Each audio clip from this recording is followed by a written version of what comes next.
Praise the lord. Hallelujah. Good morning.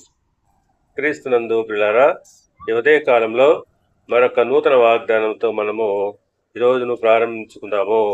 ఈనాటి దేవుని వాగ్దానము రూతు గ్రంథము 2వ అధ్యాయము 12వ వచనము. యెహోవా నీవు చేసిన దానికి ప్రతిఫలమిచ్చును. ప్రియులారా, ఈ వాక్యము బోయోజు రూతును ఉద్దేశించి చెప్పిన మాట.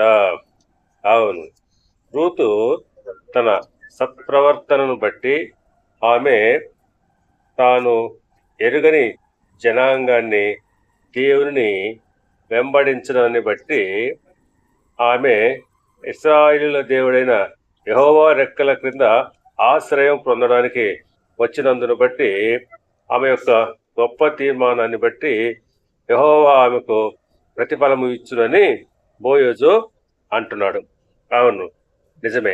ఆ ప్రకారంగానే మనము కూడా దేవుని పైన నమ్మకము ఉంచి ఆయన ఆశ్రయము కోరుకున్నట్లయితే తప్పకుండా ఆయన మనకు ప్రతిఫలము దయచేయును.